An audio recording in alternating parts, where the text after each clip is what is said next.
Welcome to Badass Ladyfolk. I'm your host, Christine Stoddard. And this episode, I'm honored to bring you Mehrnam Rastegari. Hi! Hi. Thanks so much for being here. Thanks for having me. You are a musician, you are a wonder, a talent, a composer. So tell me how you got started in music. Well, first of all, hello. And Yeah, thanks hi. for having me again. I'm so excited to be here. I started music when I was 12 years old. I started with a percussion instrument, which is Persian percussion, called tombak. And then I continued music with playing the violin, and then the kamanche, then composing, and then singing. Wow. That's quite the journey. So what inspired you to get started at age 12? My father has an awesome archive of Persian music, and he used to sing a lot. It's not his job, but he was singing all the time. He knew all the dastgah, which is like the scale of all the scales of Persian music. And also my uncle is a tar luthier and a tar player. Tar is another string instrument of Iran. I guess it was in the family. We were listening to a lot of good music, and yeah. Yeah. How would you describe Persian music to people who are not familiar with it? Well, some people believe that, I do too. They believe that it's from the same roots as like Spanish or flamenco, which it makes a lot of sense. And also it has a lot of similarities to Turkish music, Arabic music, Indian music in a way. So it's dastgah system, which is the whole repertoire in classical Persian music is called radif, which means like all the dastgahs, which are all the scales, are separately organized, and each of them has a lot of smaller parts as songs, which we call them gushe. Huh. So it seems like you learned a lot of history and folklore too, I shouldn't say just, but in addition to learning how to actually play music and how to sing. So how would you describe the passing on of this history? How did that happen? Where did you learn all of this? I guess when I was born and raised in Iran, it was naturally happening to me as I was growing up, but I wasn't aware of that, you know what I mean? But since I'm here, which is like less than 2 years ago. What? That you came from Iran? Yes. Wow. I'm realizing it, and I'm getting to be aware of that, you know what I mean? And I played a lot of other things with other people from many parts of the world, so it also helps a lot to be aware of your own thing that you think it's natural and normal to have them, but it's strange to everybody else. Yeah. Okay, so what is strange about the New York City music scene? I guess it's pretty cool. Yeah. I guess, yeah, it's pretty cool. It's diverse. It's somewhere that you can decide how, like, listen to Chinese music, Mongolian music, Western classical, jazz, Turkish music in one night. Like, you can choose. It's like menu of options, and I love it. And also the playing the same. You can be playing. You can learn a lot of new stuff that you were not playing before, and yeah. Is that what attracted you to New York, the variety? And I didn't know. I didn't know it's like that. I just came here maybe by chance because I didn't know anyone in the whole United States, and Whoa. it wasn't different for me to where to go, you know. Like, yeah, I was so close to go to LA because I knew one person there, and I was thinking that maybe it's easier to go there, say hi, and like I'm here with my suitcases, but somehow it. I know it's crazy, but somehow it like changed. I don't know. Yeah, Wow. yeah. So how would you describe a typical week for you? Is there a typical week? Typical week. Yeah, Like as a here, musician.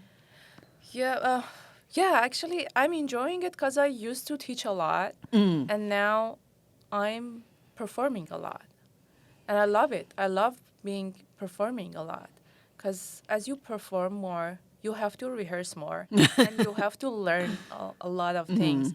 Also, your social skills would be much better if you're dealing with many different kind of people. So I'm enjoying it.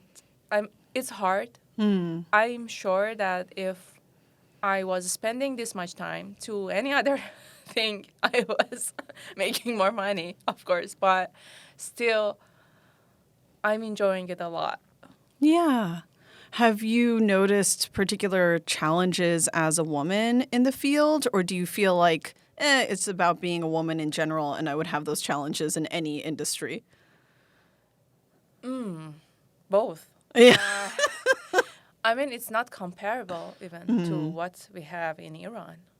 So when I arrived here, I was like, oh my God, it's so easy. It's like I'm a very small drop of water in the ocean. I can go everywhere, and it's big. It's like whatever can happen, and it's pretty good. But at the same time, I see that even in New York City, there are not as much as men, like there are not women as much as we see men on the stage. And that's sad, because if I was telling my friends that if it's not happening in New York City, so where it's going to happen, That's a great question. if it's not happening here, I don't have any hope that it happens any other places. Do you feel comfortable sharing experiences about challenges that you had making music in Iran as a woman? Oh, wow, yeah. First of all, it's hard to be accepted. Not only because you are a woman, also if you are not from those families that already had the connections to the art scene from their past generations, which I didn't have. I mean, I had music in my family, but it wasn't, like my father wasn't his job. And also my uncle wasn't connected to the big art scene. So it was pretty hard to get established and make people believe in you. And it took me time and a lot of effort to get to that point, to be able to compose for short films and play at theaters, do all those things. I guess here is much easier to get to that point. But even though with that, still there are some traditional old behaviors in all human beings that when you are a woman, it's harder because people don't listen to you as they listen to men, and it's very sad. Sometimes I have to act like I like the way that I don't like. Right. Because I have to push my thoughts through my talkings, which I don't enjoy, but I have to. So that's the thing. Yeah, it can make, I know I personally sometimes feel gruffer than I want to or hostile. And like you said, that's not a pleasant feeling. Sometimes you want to be gentler, right? Yeah, of course. It's much better, much less stressful and much calmer. And we are not like that. But the situation forces us to act like that. Right. So, Yeah. that's the thing. Yeah.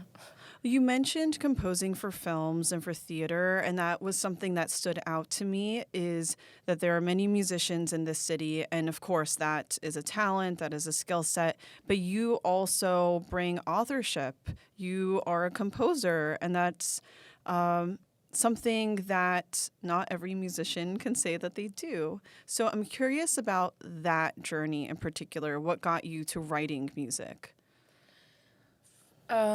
I guess my teachers were not so strict. That's the thing. When you have very strict teachers, they limit you without knowing, and they want you to be perfect and good. It comes from the good part in their heart, but the result is not so pleasant, which a little it limits the creativity and stuff. So I had chill teachers, um, that, and also I guess not having a teacher when I started violin. Like for a couple of months, I had a teacher, but then he went to Germany for a long time, like 1.5 years or 2 years, Wow. and I didn't have access to any other teacher because I was living in a small town. I was born and raised in a small city. Like there were not a lot of options, so I was playing on my own. Wow. And that helped me a lot because I had to figure things out myself. Yeah. How? How did you do it? From books or just from listening and trying and Well, a combination of everything because I didn't have anyone to guide me, so I was doing everything, you know? It was just free. wow. And I'm happy it happened. Yeah. So how did your family react when they learned that that teacher was moving away and what did they say to you? Well, first, they replaced him with another teacher, which when I started like taking 1 or 2 lessons with him, I was like, no, no, and no, he's not that good. It cannot be my teacher, and I didn't accept him as my teacher because he wasn't good enough. You know what I Yes. mean to teach. So Like you think that his standards weren't high enough? He wasn't challenging you the now he right was, way? yeah, he wasn't good enough. He wasn't playing the way that you need to see your Okay. teachers playing, you know? Right. Because the teacher needs to be good at a lot of techniques and also in many other ways to be inspiring. Yeah, so that wasn't happening. And then I was like, okay, never mind. I'm gonna like play myself because I'm able to recharge. So I'm gonna go as much as I can. What would you say? Oh, but composition. Okay, so you were talking about having a certain amount of freedom with these teachers, right? Yes. So at what point did you start writing? Was it there a particular project or was there a song that just it was in your heart and you're like, I have to write this or what? How?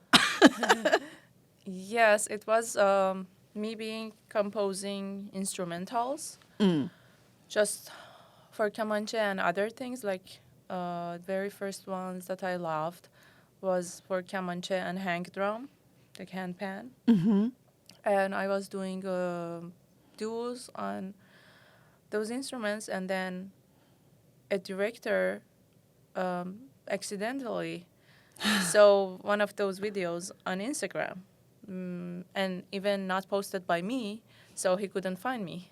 It was posted by some random account on Okay. Instagram, like, and they were like, "Oh, we want to," and they didn't mention my name Weird. or yeah, so Bad. it was there, and they were like, "We want this, but we don't know who she is." But after like 1 or 2 years after that, they could find me through one of their friends.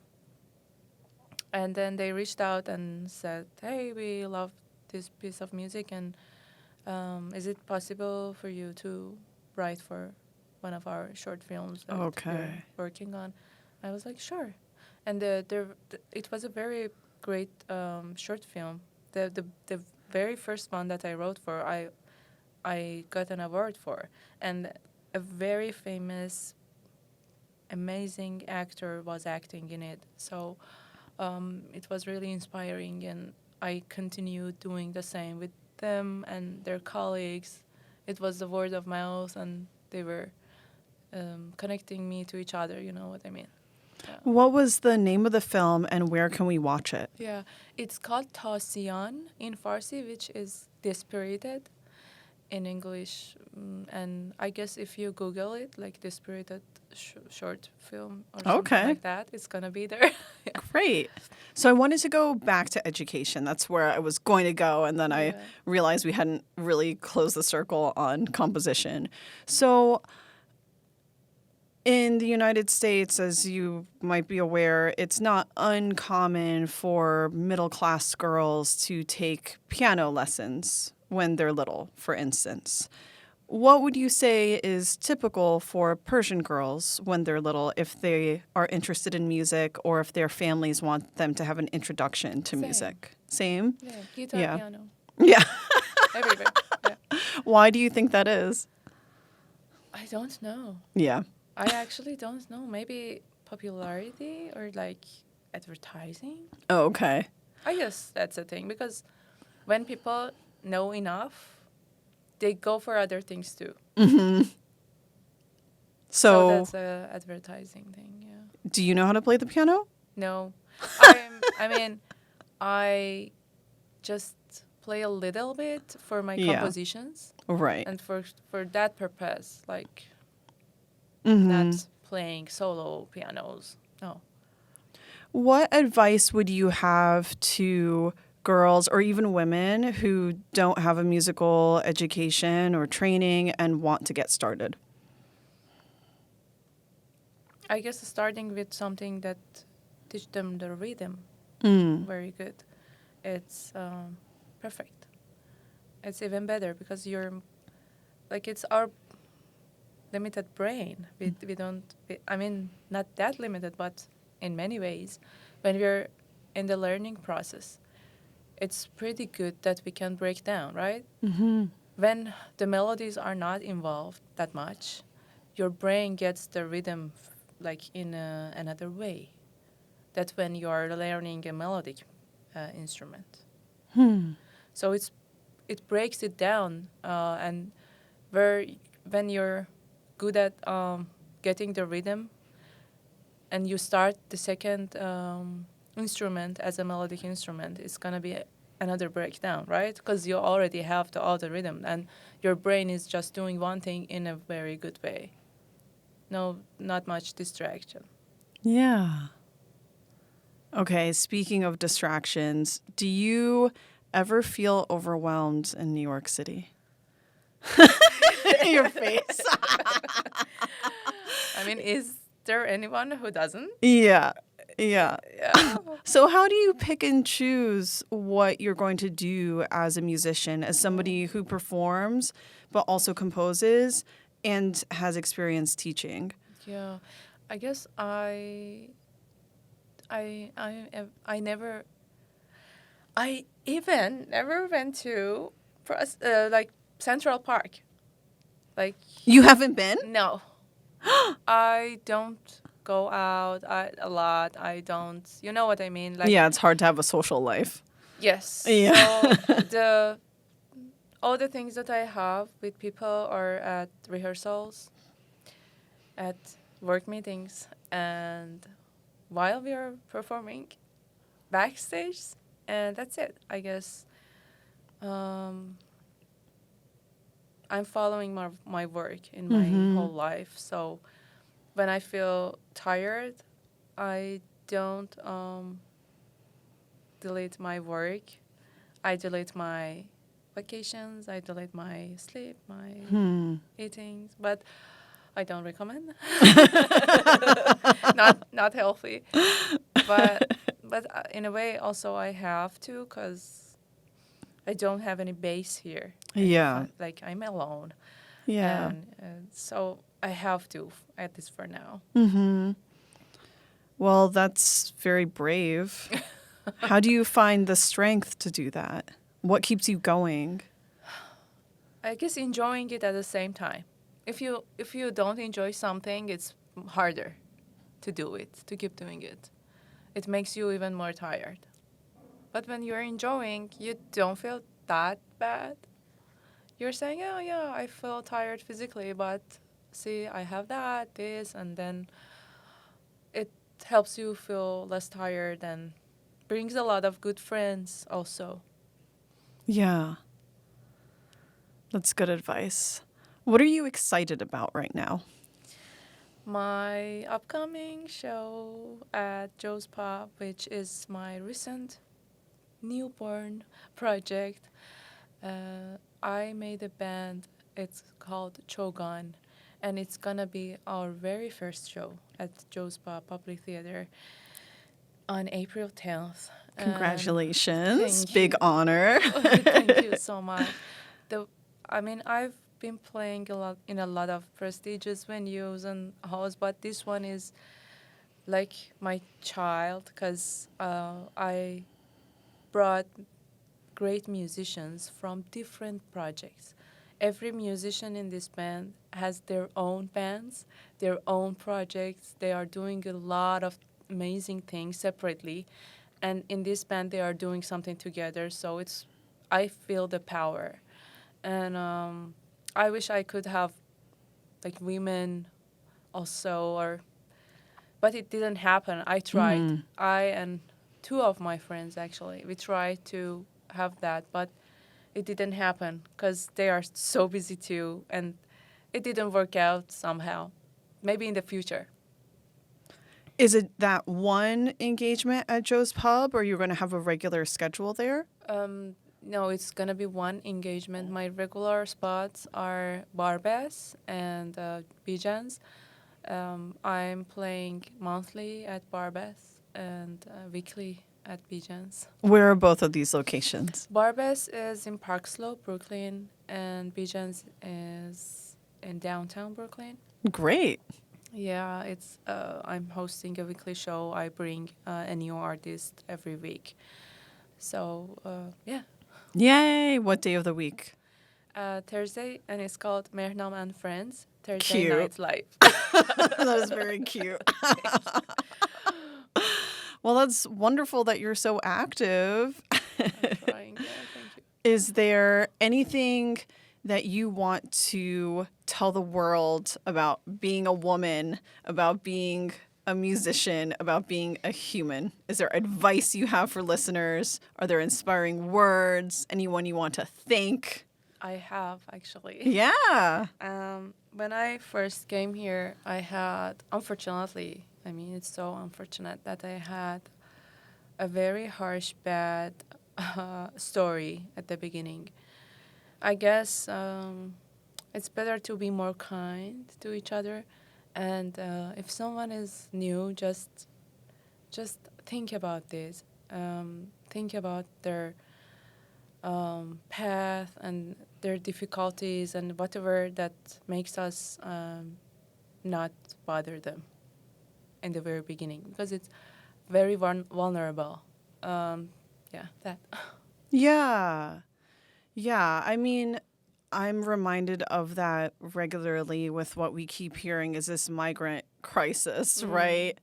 But immigration to the city has happened since its founding, right? That's part of its history. And that's one of the things that makes it so beautiful. But also, like you said, harsh. It can be very harsh for newcomers. Yes, especially when like some people start, like taking advantage, abusing people in many ways. And it can happen to a woman immigrant for sure. Like I was telling my friend that I was a very nice prey. Oh. Yeah. Well, I'm sorry to hear that. And fortunately, you are finding success too, right? And still being strong no matter what the obstacles. I am curious about how your music has maybe changed since you came to New York City. Could you believe it if I say it's more Persian traditional now? Why? Why do you think? I don't know, maybe because it's not happening here. People are thirsty to know about it. And when I was in Iran, everybody was doing that, so it wasn't that special. And everybody was trying to figure out a way out of it, like combine it with other things, bring fusion, rock, other stuff into it. But here, people are like, no, we're done with all the electronic modern sounds. Just give us some traditional, real, original thing. And I'm like, okay. Wow. So how does that make you feel? Precious. I Yeah. love that. Yeah. It makes you feel that the thing that you grew up with and you have it and it's so natural for you. It's pretty beautiful for other people. And they are curious about it. It's precious. I like it. Yeah. So are there specific compliments or stories that you take with you when you think about that? I just think about different regions in Iran, different parts, because many people don't know that we have a lot of different languages in Iran. I don't know. I just know Farsi. Yeah, Farsi is the main one that Okay. everybody knows but the reality is that in each part of Iran, there is a mother language which is different, like Kurdish, Okay. Turkey, That's right. Lori, Azeri, like Arabic in south, and dialects like Gilaki, Khorasani, Baluchi, and when they talk, like not all of their speaking we get, it's their own, and they have their own dresses, their own food, their own music, dance, and it's beautiful. It's very colorful when you think about all of those being in the same country. Yeah. That's wonderful. Well, thank you for sharing so much of yourself in such a short period of time. That is all the time that we have for this episode. Dear viewers, thank you so much for listening or watching Badass Lady Folk. I'm your host, Christine Stoddard. Please tune in next time. Bye.